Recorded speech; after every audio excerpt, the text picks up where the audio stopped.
kooxda reer Talyaani ee Sassuolo ayaa xaqiijisay in ay la soo xiriireen kooxaha Arsenal, AC Milan iyo Inter Milan si ay u helaan weeraryahanka aadka loo qiimeeyo ee Gianluca Scamacca. 23 sano jirkan ayaa dhaliyay 12 gool 29 kulan oo uu u saftay xilli ciyaareedkii hore iyadoo kooxda ku ciyaartay maaliyadda madowga iyo cagaarka ay ku dhameysteen kaalinta 11aad ee Serie A-da. Madaxa naadiga Sassuolo Giovanni Carnevale ayaa u sheegay Sky Sports Italia waxaa jiray xiriiro lala sameeyay kooxaha qaar ee doonaya Scamacca iyo kuwo kale. Football Italia ayaa sheegtay in kooxaha xiiseynaya ay ka mid yihiin Arsenal iyo labada kooxood ee Milan ee Inter Milan iyo AC Milan. Carnevale oo hadalkiisa sii wata ayaa yiri rabitaankeena ayaa ah in ciyaartoyda badankooda ku sii hayno kooxda. Waxaan u baahanahay inaan sugno ciyaartoyda da'da yar oo aan fursad u siino Serie A-da. Waa qayb ka mid ah falsafadeena in dhalinyarada fursad la siiyo. Waa inaan fursad u siinaa raggan inay ciyaaraan. Haddii kale xulka qaranka ma gaari doono natiijooyin fiican. Mikel Arteta ayaa sidoo kale muujiyay rabitaan uu ku horumarinayo dhalinyarada. Scamacca ayaa noqon kara ciyaaryahan muhiim ah iyadoo Gunners ay doonayso inay ku soo laabato boosaska Champions League xilli ciyaareedka soo socda. Arsenal ayaa iyana sidoo kale si aad loola xiriirinaya weeraryahanka Manchester City Gabriel Jesus. Haddii Liverpool iyo Manchester United ay foodo isku daraan si ay ula soo saxiixdaan Darwin Núñez xagaagan, xiddiga reer Uruguay waa inuu go'aansadaa inuu Anfield ka doorto Old Trafford. Taasi waa sida uu qabo daaficii hore ee garabka midig ee England Glenn Johnson, kaasoo aaminsan inay macquul tahay inuu Núñez ku biiro kooxda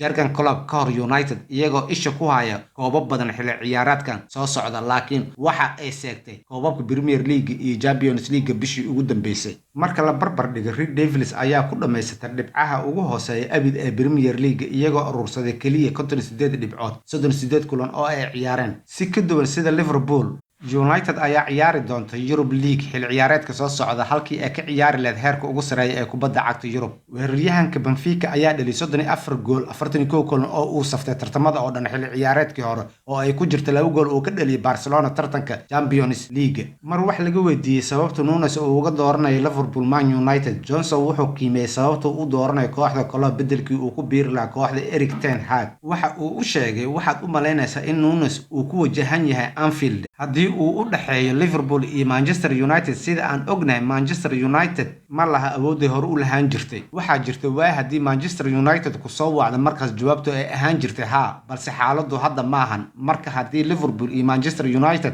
ay isaga ku wajahan yihiin, waan hubaa inuu Liverpool ka dooran doono Man United. Haddii Liverpool ay bixiso 100 milyan oo gini oo ay Benfica ku doonayso isaga, markaas taasi waa ka soo horjeeda qaab dhismeedkooda iyo qaabka ay u ganacsadaan, laakiin waa sida ay ciyaartu u socoto. Haddii aysan bilaabin furitaankaasi, markaas kuwa kale ayaa taas ka faa'iideysan doona. Waan jeclahay sida ay Liverpool u sameysay ganacsigeeda, laakiin waxay u baahan yihiin inay xoogaa u dabacsanaadaan sababtoo ah qolyaha kale ee waaweyn ayaa diyaar u ah inay bixiyaan haddii ay ka soo horjeedo borotokoolka ama haddii kaleba. Iyadoo Liverpool ay qarka u saaran tahay inuu Sadio Mane uu ka aado Bayern Munich xagaagan, Núñez ayaa noqon kara bedel ku filan iyagoo doonaya inay ku xoojiyaan weerarkooda. Luis Diaz ayaa wacdaro dhigay tani markii uu kaga soo biiray Porto bishii Janaayo, halka Diogo Jota iyo Mohamed Salah ay labaduba dhaliyeen in ka badan 15 gool horyaalkii xilli ciyaareedkii hore. Tani waxay ka dhigaysaa kaliya Takumi Minamino iyo Roberto Firmino oo labadoodaba ku dhibtooda inay helaan waqti caadi ah xilli ciyaareedkii hore, waxaana loo ogolaan karaa inay ka tagaan kooxda. Núñez ayaa ka howlgeli doona bartamaha saddexda weerarka iyadoo Salah iyo Jota ama Diaz ay u badan tahay inay labada garab ka dheelaan.